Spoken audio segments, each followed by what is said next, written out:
What's up guys? Welcome to the podcast. Yung back by popular demand si Mario. Again, pero nawala lang si Mario just because he had ano to? You had an event And in the morning and then he exams. had some exams and may Yeah. something at night. Kaya siya nawala. But he's always the staple. He's my partner since last year pa ata. Yeah. But yeah, we're gonna discuss how Barangay Ginebra got or how they got to the PBA finals. We're gonna discuss Game 6 and then we're gonna do a deep dive sa Ginebra TNT this week. Siguro we're gonna do it Di ko ngayon yun? Okay, sige. Akala ko ngayon yun. well, pwede. We can do pwede natin pasadahan muna na ano. Then, yeah, Kailan. you know what? Fuck it. Alright, let's fucking Oh, start. sino muna ano yun natin? Ito, Do you let's go wanna ahead. go with the Okay, winners first of first all, or the losers? I mean, I Go with always the go with winners. Ginebra. Oh, let's Have go to with the go winners first. Ito about with Ginebra. Ginebra. Okay, una sa grabe yung the defensive commitment ng wait lang, ilaw ko medyo. Anyway, yung defensive commitment ng Ginebra on Junmar Fajardo is absolutely insane. Yung it's so hard to defend Junmar one-on-one, pero to a certain extent, yung team defense ng Ginebra, it was so hard for Junmar to score talaga. As in, Yeah. lahat ng score, I think, ni Junmar was an offensive rebound putback.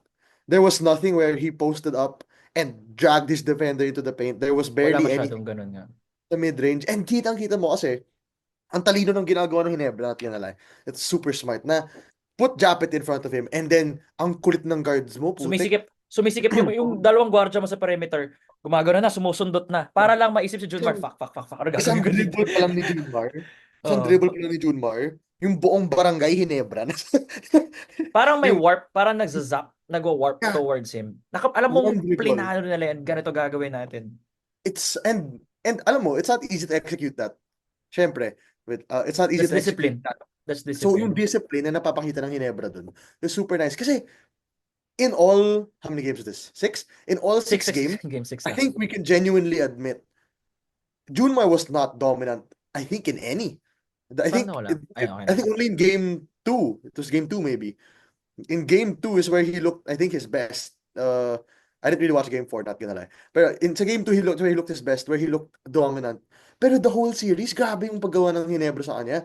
And same goes with, first of all, and then another thing is, they made Terrence Romeo absolutely unplayable in this series. He only played Ginebra, 7 minutes. 7 minutes as yeah, Terrence Romeo, which sucks. Kasi, yeah, would you think he could have helped more? Or do you feel like hindi lang siya ito yun. na-utilize na maigi? Or is it more of a Romeo thing? Or is it a Hindi, coaching thing? it's a Ginebra thing if you ask me. This It's is more where, of a Ginebra thing. It's kasi the how the moment defense was. Terrence Okay. Romeo gets in the game, putek, attack Terrence. Yun yung ginagawa nila. Like, Inatake tangina, nila eh, no? get out of the fucking way. Maverick, attack Terrence. RJ, attack Terrence. And then on the offensive end, if he's not making his shots, wala. It becomes so hard for him na at that point na wala na siyang magagawa. Pero it's on the defensive end where he never made him unplayable. Kasi attack Terrence talaga. We all know naman na Terrence isn't the best defender. Pero grabe yung constant Inaabuso attack eh. nila. Yun yung tawag, yun yung tamang word. Talaga nila. Inaabuso mo eh. Oo. And then my favorite RJ does it so well. That Mm. that that that that dribble into the middle, um ano yun, cage your defender tapos drive. Ang linis niya to do that. And guys, ito yun for me. 100% RJ Barrientos is not a rookie if you ask me. Putek. That was the That conversation last pod na parang, would you still consider RJ a rookie? Siguro on paper, yes he is. But on because paper, of his yes. Japan and KBL stints, Oo. parang hindi na Oh, rin eh. You would say he's a sophomore. You could say, yeah. basta I'd hasang-hasa na yan. Medyo say seasoned he's na a yan. star. He's a star. I'd say he's a star. Like, he is not, i- i- for me, far and away siya right now yung rookie of the year. Far and Far and away. away? Actually, yeah, Siyempre, kasi kasi statistical points yun sa Cedric, mukhang Cedric, you have to factor in di success rin eh. pumasok sa Yeah. playoffs. At yung Yeah. statistical points, di siya abot. So mukhang RJ na nga to.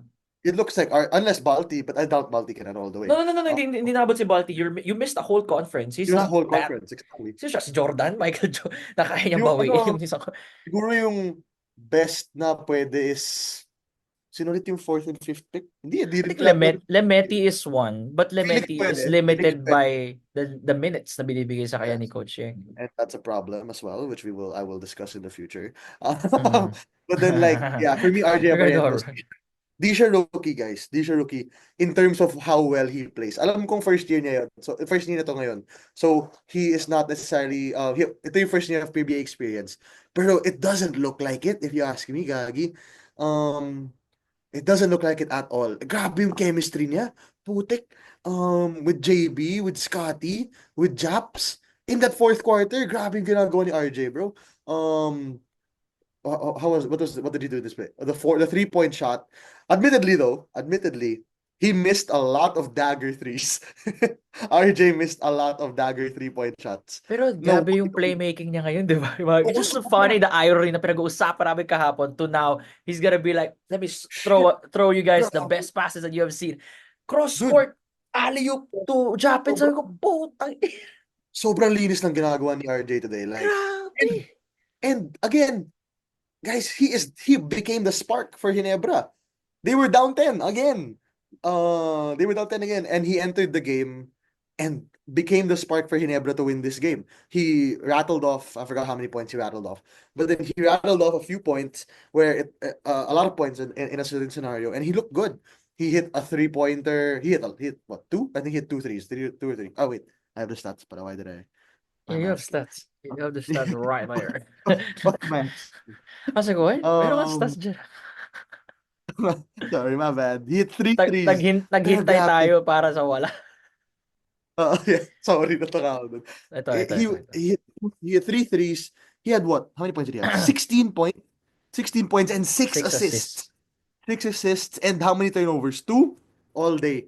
All day. If you can get that from RJ Barrientos and you have the rest of the team surrounding him, all day you take that from for Ginebra. And I want to shout out. I told you this before we started, diba? Sino That shoutout man, natin? Ralph Koo? who Yeah, that's a boy. I'm friends with his sister. So every time I see his sister, I tell him, pakisabi kay Ralph na thank God na nagagamit siya ng maigi ngayon. Kasi sa Lasal kasi 3x3 player lang siya, di ba? yeah. Hindi, So, PBA Pinipili. nakakatuwa, nakakatuwa. Nakakatuwa. Ano siya, guy? Like, wow. Literally in the second coming of Joe Devance for Tim Cone, if you ask me. Ito yung literal na second coming ni Joe with maybe better shooting, not gonna lie. Um, hindi mo makikita sa stats eh. 7 points lang siya. And he only had 2 assists. He only had 3 rebounds. Pero hindi talaga. On the court, ang linis niya maglaro, bro. Defensively, he's able to participate.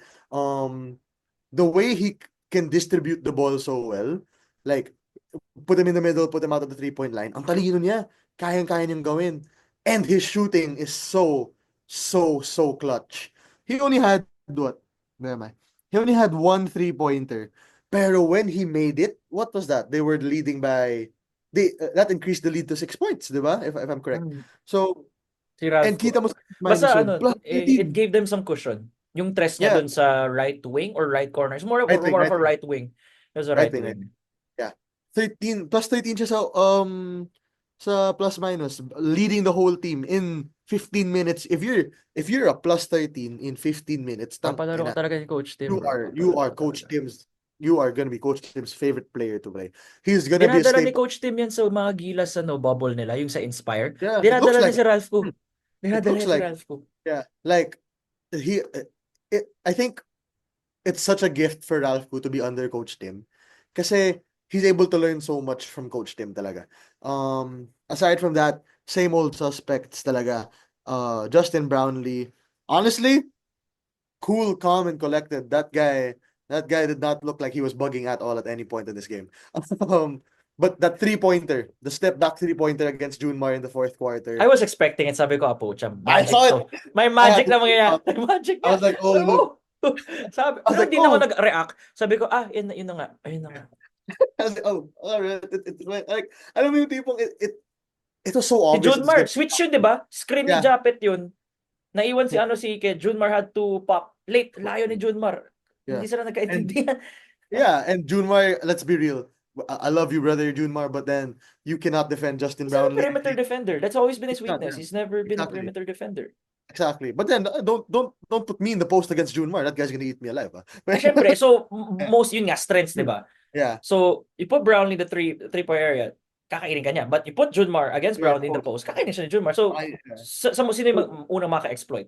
And Yun lang JB naman. ended the game. Not really ended the game. Honestly, they had a very good chance at the end, which I will talk Very about physical later. last 59 seconds. Ah, grabe yung last, not even last, just maybe the last, Gago, the whole lahat sila fourth quarter. nauhulog, 'di ba? Parang bowling pins na Yeah. okay. Dribblers falling Game over. on. It was so physical. I don't know if that's a good thing or a bad thing. To me, it's an okay thing. But before we move on to SMB, gusto ko lang i-shout out si Mr. Maverick Ahanmis. Yes, ating thumbnail by the way, si Mavahan Misi. I gotta Mr. give him Maverick credit. Ahanmisi. Grabe, bro. When He looked like Hinebra was, Mini Brownlee. Mini yeah, Brownlee. He was playing dude, like hit his Brownlee. big shots, bro. Mini Mid-range, Brownlee, mid-range, offensively, mid-range oh. jumpers, holy fuck. Mid-range jumpers, wide open threes, driving to the rim. Mav was looking good today.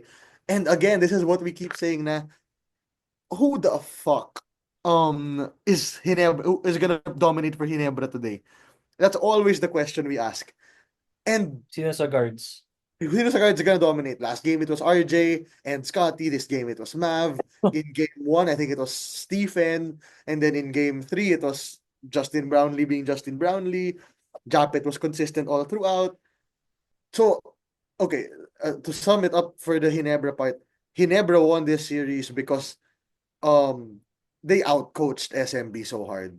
Yes, agree. Sobrang outcoached. Walang ko kontra ata dito. Pati SMB fans, hindi ko kontra sa atin na, yeah. Oh, Tama believe nga. me, even SMB fans are gonna be like, "Oh hell yeah, please get this man out of here." Kasi I swear, outcoached talaga sobra. Adjustments in game, walang adjustments yung SMB. Let's be real. They Uh, stuck with their same rotation as last game. Parang, okay, ulitin lang natin to. Okay. like, let's be real, dude. That it doesn't work out. I mean, the coaching isn't the best right now for SMB. The same you tried the same thing over and over again, expecting. Alam mo yung quote na yun? Insanity is trying the same thing over and over again and expecting a different result. Different That is what result. it feels like. That's what it feels like pag yung SMB. Kasi dump the ball into Junmar. CJ, drive the ball. EJ, Anosike, do whatever the fuck you want. Marshall, we hope you hit a three-pointer. It's the same shit. Nothing changed for SMB. That's how I'm gonna shift into SMB, by the way. Yeah, Nothing go. changed Pwede na, for yeah. SMB. Nothing changed for SMB in these 6 games. CJ was defended very well in all of these games, maybe except game two. So again, I will say this in the bluntest way I can. This shit should have been done in 5. um, Ginebra wasn't supposed to. I mean, SMB wasn't supposed to win game two. It was a miraculous shot by CJ Perez. That was the reason why they were able to win game two. Aside from this, Ginebra looked good all throughout talaga. Scare game four performance. Ginebra was absolutely dominant in all of these games. Um, And ayun, they're going on to the finals to face TNT. But before that, again, I'll talk about SMB a bit. Oh, sheesh, what are we doing taking a four-pointer down by three? Ano ginagawa natin? What are we doing, what are we doing? Even, what are Napapos we ako sa doing? score. Napapos ako. Sabi ko, down 3 lang ah. You're not down three. You're not down four, you're down three. Tie the game, take a layup, foul Ginebra. Like, what are you doing taking a four-pointer on a mini fast break, by the way? On a kind of a mini fast break. And yung tumira, no offense, is the guy who shouldn't be shooting it. It should never be EJ Anusike taking the 4-point shot. If you were gonna take a four, let it be Marshall. Let it be CJ. Even give it to Jericho. But Sobrang lala talaga. Anusike taking the four, and again, I'll say it again and again a million times, dude. It's not the fit. It's not the fit, dude. Jordan Adams, once I expect Jordan Adams to be back for SMB, and I think that's Oh, when you think SMB. so? Sa no height limit? I don't think so. Feel ko harap ng Not ibang ano maybe in yun. the future, not maybe not Sa in the next governors. Baka sa next yeah, governors. next governors pwede. But I doubt we see EJ Anosike back. If he does come back, yeesh. um, I doubt we see him back. It just doesn't fit. He doesn't fit talaga. Um, Grabe to, Mario. 7 seconds remaining. Ano Sike, hiningi yung bola. Left wing. Four-pointer! big Let it shot. fly! And Balibag! Ah! let Let's it fly. Oh, Oh, SMB shit! eliminated. Like, it's just a bad shot. It was a really bad shot to take. And, okay, you had 30 points, but na-realize mo ba na -3 ka? He was a -3 for the entire game in a game they lost by 3. So, it's not a great fit talaga if you ask me. I understand that he is a workhorse. Workhorse talaga siya. But to play in SMB, you need a different import talaga. I understand also that he was, I think, their third option import. Third option, no? Kaya parang Jordan, gano'n. may Ito isa is pa. Jordan Adams, may isa pa. Eh, pero yung isa naman parang one game trial. Yeah. So either this guy was the second or the third. But either way, Yeah, pero like, di yun nga, more of a unfortunate lang talaga. Alam namin na na-injure si Jordan Adams, pero sinasabi lang namin na di ko it's, had the better yeah, import it could have pool, been, it could have been so knowing different. their budget, knowing their And intel. like, and like, look at how many minutes these guys all played. Junmar played 42, Marshall played 44. Marshall And at this age, Mario, hindi na dapat pinapalaro ng ganyang kadami. Tanda yeah, na but rin kasi dude, hindi na pa. he was playing well. Honestly, Yeah, pero 43, taking his shot. maganda Very laro good. niya, yeah. Pero Yeah. 43 minutes, Yeah, parang, not too many right now. So what has happened to SMB has become you're too old now. All of a sudden, you're too old. Like who is the young player left on this team? CJ? Don, I ang guess. oldest Trollano, wait lang, Don Trollano age. Not to say na like matanda kayo in general but 32, sa basketball age, medyo tumatanda ang matatanda SMB. na nga sila. Yeah. But for basketball Terrence age, is 32. They're kind of old. Oh, tapos yeah. not age. Well, Terrence is not aging well. Trollano's aging well. But I think Don Trollano's is only fitting his playing role 16 well. minutes. I don't think he just deserves 16 minutes. I prefer he plays 22 to 20. 24. I agree.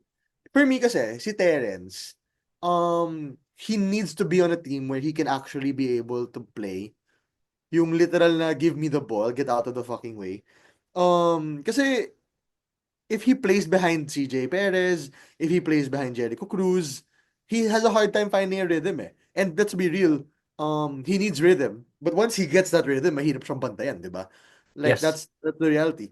So he needs rhythm and on a team like SMB, nahihirapan siya to find that rhythm because nga they have so many players. This is the problem of when you have a stacked lineup but a coach who doesn't know how to use that stacked lineup.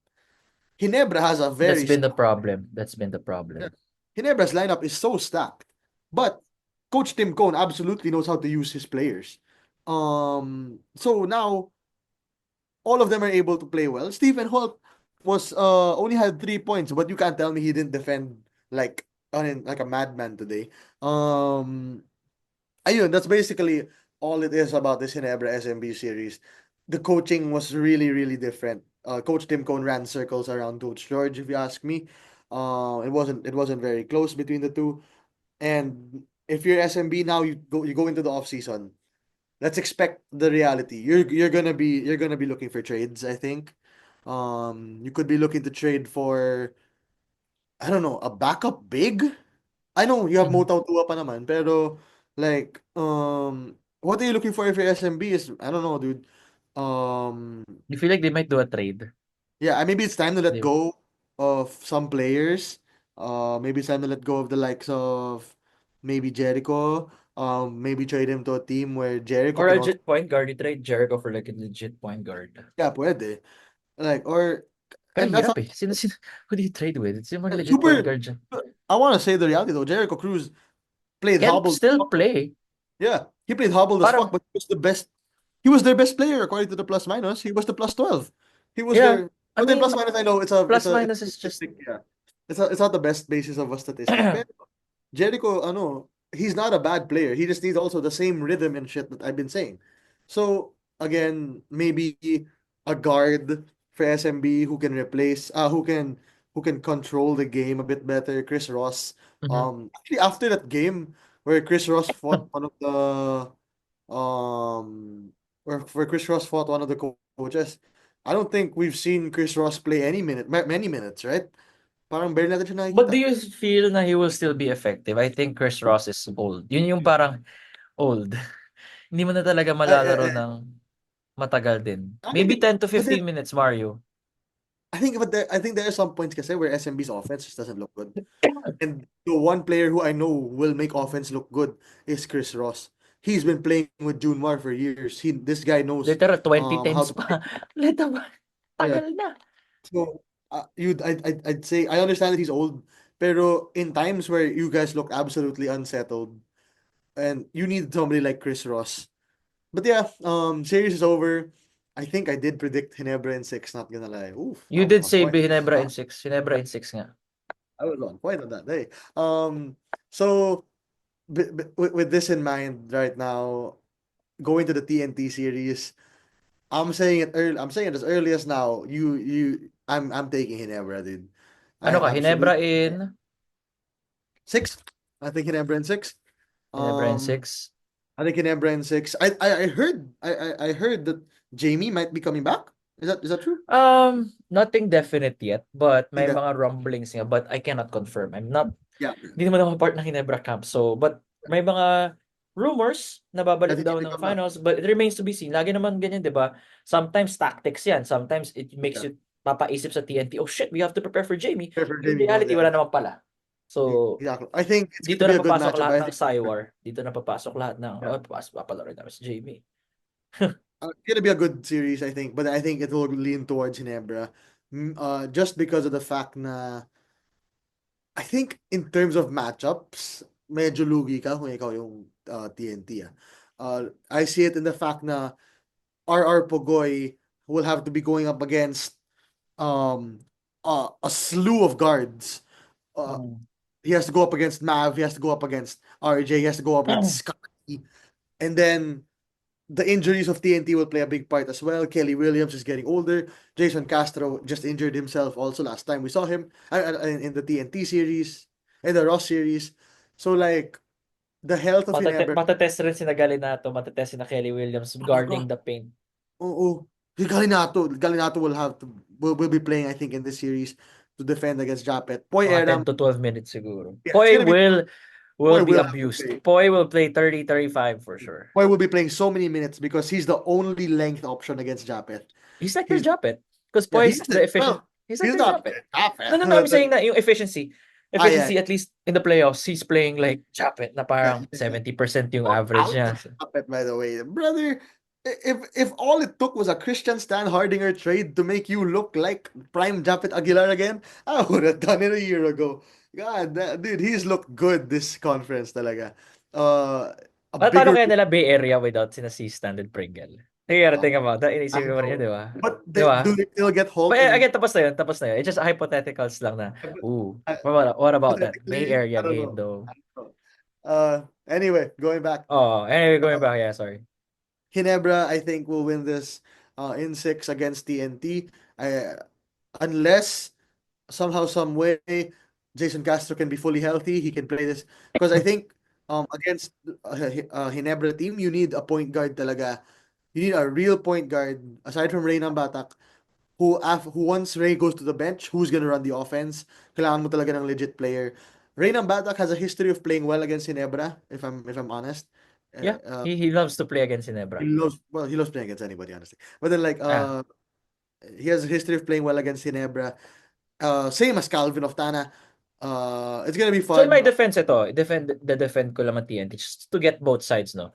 Okay, so for TNT naman, being the number one defensive team in the Yeah. league, and most consistent like on offense and defense, top 3 sila eh. Sa top 3 yung TNT, Yeah. top 4 for both categories. Number one defenses in sa offense is top 4.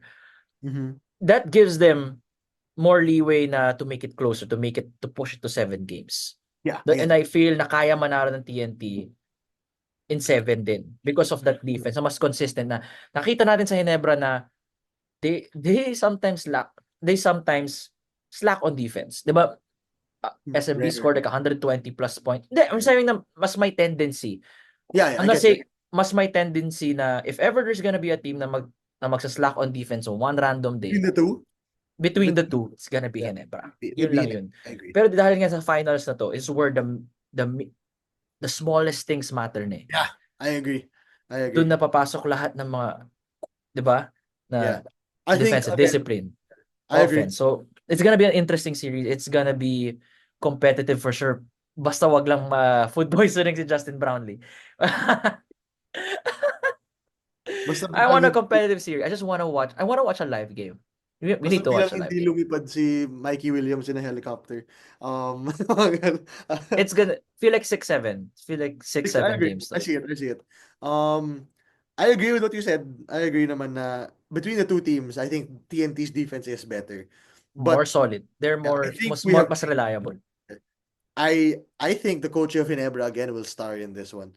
I think Ginebra's coaching will absolutely star once again. I Kasi agree. I uh, agree. how do I say this? Defensively, they will be able to adjust yung Ginebra. I believe that Ginebra will be able to adjust defensively.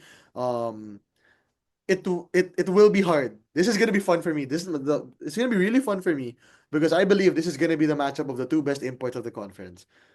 Ganda Um, nun, RSJ RHJ Brownlee. Brownlee and And I RSJ, you can can put sa guards ng Ginebra eh. yeah, Yun yung, di but I ba? can You've guarantee seen RSJ stop Bolik. yes. Ginawa niyang Ginawa parang niyo. ginawa Yeah. niyang bench player si Bolik, bro. Whenever But he switched onto Robert. Anyway, I think 100% I believe Brownlee will be defending RHJ and RHJ will be defending Brownlee. 80% of the time. Kasi may mga Yeah, switches. it has to be. Sometimes, RSJ will be like, ay, mainit si Mav. Diyan muna ako. Yeah, Give dyan me muna ako. 3 pot. Ganun. Pero May at the mangyayaring end, ganun. if you ask me kasi uh, RHJ will have to be on the best player at all times. And at all times, Hinebra's best player will always be Justin Brownlee on the court. So you can't allow the opportunity for Can you JB to put Pogoy on Brownlee at times? Or Yeesh! masyadong, Brother, at no. times, even at small At times. times, Hindi rin, no? sige. At Pwede times, sige, at time, pwede. 2 possessions, 3 possessions, Yeah, sige. but then in those three possessions, he'll probably score twice. Like that's how I see it. So it's just You can put Calvin RSJ. Octana. I believe you can put At Calvin some, Octana you on can put JB Calvin. because of his length. I think honestly, I'm trying to remember what his name is. Can you put Glenn on? You can put Glenn You can Coburn put Glenn on just Justin being Brownlee. annoying as fuck. Like, just be Yeah, kasi annoying mabigat si strike. Glenn Coburn eh. Mabigat siya Yeah. talaga. Medyo Yeah. ano yun, parang sharp yung katawan niya. Pagba. Oh, gabi. Tulis na katawan ni Glenn Coburn. Matulis yung katawan ni Yeah. Glenn. Like, Pero you hindi can't natin, put pero, Glenn Coburn yeah. and Justin May Brownlee. mga But then, mababato ka. May mga mababato ka. Pero hindi yeah. mo masastop. Hindi mo stop, yeah. The only person who I genuinely think has a decent chance of stopping JB would be RHJ. But then in Mm. that manner, kasi, oh, ang dami kasing weapons talaga ni Ginebra, if you really ask me. Ang dami weapons ng Ginebra. X factors going into the series before we do a deep dive into it. X factors going into the series for Ginebra, I think it will still be RJ Abarientos, and Stephen Holt. Because if you are able to put Stephen Holt on RHJ, and we've seen our Stephen Holt defend imports, if you're able to do that, you are giving Justin Brownlee so much time to rest. So if Stephen Holt will defend RHJ, it will be a very good series for Mangyayari yun at times. Feeling ko, pag ano yan, magdi-defense by committee. same as before, same as Junmar. Same as Defense Junmar. by committee. So I wonder Honestly, how they're gonna do it to RHJ. yeah, honestly, uh he never matches up better now against TNT than they did against SMB. So I'm curious how it's gonna go. So RHJ, I mean Yeah. Holt and RJ. If RJ is gonna be that spark off the bench for Ginebra, wrap it up. That is gonna be a good series. For TNT, your X factor, I think I don't really know if you can consider him an X Kimau factor. rin. Kimau rin. Sina Kimau rin You din. think it's Kim? I think it's Ray Nambata. I don't Oh know if yeah, you I can mean for me Ray kasi Nambata. hindi na siya X factor for me. Yeah, exactly, Ray's exactly, a exactly, focal point at times eh. Minsan pinapatakbo exactly, nila kay Ray. Hindi yun X factor kasi exactly. dumadaan sa kanya eh. Si Aurin yung tipong can you give me 10 12 And tonight? I Can get you you. get Gobontin, can you get a few steals and can you give me 10 points Yeah, tonight? Yun yung mga I kailangan get mong, you. I get you. 'di For ba? me, Kasi there are yeah, I get times 10 points si Gobontin, next game 0. I get you. I understand why you don't consider Reyna Batak an Yeah, ex yeah. For me, Ray has been RNN eh. unlocked in TNT. Yeah, sorry, RNN. So I get that. Ah. And but for me, my X factor would still really be Reyna Batak because if Reyna Batak can defend the guards of Ginebra, um, Ah. make it hard for them on offense, that's where I think Ginebra will have a hard time. But seems to for me, it really seems to be like a good series. To wrap it up from my end, like, congrats to Ginebra for advancing to the Yeah, final. congrats It's eh. gonna be a good one. And my last say for SMB is find a new import. I'm Please. sure they know. I'm sure they know. Boss RSA Please. knows. Boss Al Francis knows. Yeah. These I'm guys are sure just they know. ready. Feeling ko naipit na talaga sila ngayon. Ito na lang yung Yeah, pwede. yeah. Find the new. Ah, Don't believe in those stats, guys. You can have 30 points, but believe me, that was not a good 30 points. That's all I gotta I'm, say. to be fair, natutuwa ako sa mga nakikinig sa podcast natin. Walang kumukontra sa atin na si EJ Anosike is not a good import for SMB despite scoring 28 plus Yeah, per game. exactly. It's crazy. Walang kumukontra sa atin doon. Yun lang yung point natin na walang kumukontra. Di ba I yung have said comments? it Walang uh, kumukontra sa amin. Okay. in the 4 videos we've made in this podcast where I Walang was kumontra. walang kumontra about EJ Anosike. Not a single one. I've said it since day one. I've said it until today. And it ended up costing them. Ito, tatapusin ko lang to, yung point natin. We know EJ Anosike is a talented player, but not for Yeah, SMB. yeah, that's it. I felt like Ross used could have Okay. used an Anosike. Yeah, maybe. He's a more He's offensive-minded Aaron Fuller. Yeah, kasi More Fowler, like, pag wala na yung mga offensive board na putback niya, he can't use him anymore. Di yeah, ba? yeah. Sometimes, he doesn't He have doesn't that get dog used anymore. mentality na akin na yung bola, which Anosike has. Pero hindi bagay yung Yeah. mentality That's ni not good Anosike in for SMB. SMB. So, it's a Yeah. matter of fit talaga. Chemistry fit. So, mali mo, Ross, Coach Yeng, bagay sa'yo si EJ Anosike. Yeah. Pwede, yeah, I agree. Sa Governor's Cup wag mo siya kunin for Commissioner's Cup. Lugi kayo doon. Commissioner's Cup, Lugi kayo doon. Lugi make kayo sure, doon. let's get a big guy. I'm curious. What do I'm you, curious. yeah, I wonder what they got. Do you think Ginebra? I think we all know. I think Ginebra stays Justin Brownlee, right? They're gonna stick with Justin. I feel they're Yeah, gonna stay with him. 100%, right? Okay, I just had to make sure it wasn't just me. They're not gonna. Yeah, the height could be 8 feet max or ten They feet don't max. They care. would They're gonna still use keep Justin Magic Brownlee. Brown.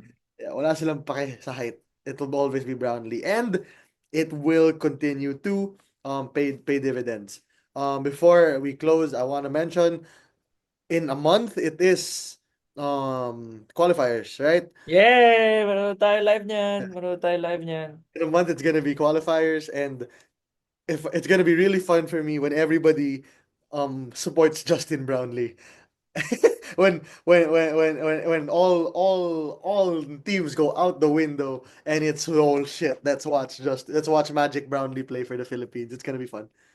People really support him already now. I Yeah. don't hear a boo when For it's JP, no, Brownlee. not at all. I mean, there's still the Clarkson people, but then as of right Wala na now, yun. Pati naman yung Clarkson people ngayon. Na-convert na rin siguro after Brownlee after the na-convert na yun. Latvia after Oo. Latvia. Yeah, Na-convert na yun after Latvia. O sige, tama nga si yeah, Brownlee nga talaga. Pati nga yeah. yung World Cup performance, biglang, ay na, what if Brownlee nga? Di ba nagkagaro tayo conversation na, what if si Brownlee nilagay natin sa World Cup? Pero iba rin yun eh, kasi it was Coach Chot handling that Coach Trot, World yeah, Cup team.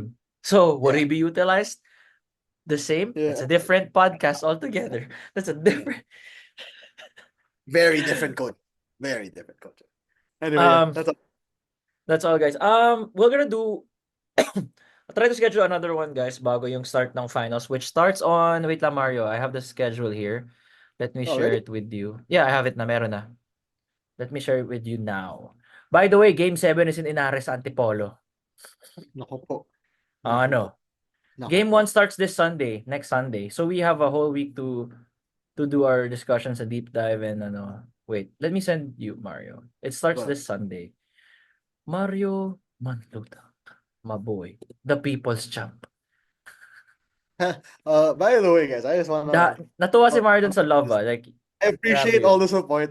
I appreciate all the support dun sa comments. But I just want to remind everybody, let's just respect, ano na Yeah, lang, let's just let's be respect, nice to Cho. He's his first time yeah, sa PBA. yeah. So, kinuha ko Let's siya as a respect guest them. kasi I felt like naman na he could, kasi okay siya sa UAP podcast ko eh. So sabi ko, okay, try Yeah. natin sa PBA. Medyo nag-falter lang Yeah, pero it's his first time sa PBA. So, he's gonna yeah, and learn. like, mm. Guys, admittedly, I'll be real. You guys used to shit on me before also. I'm pretty sure some of you still shit on me.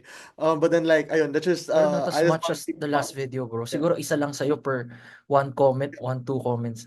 Yeah, Iba my point is still the same na let's just keep it positive as much as we can sa comment oh, section. basketball Let's lang tayo try to dito.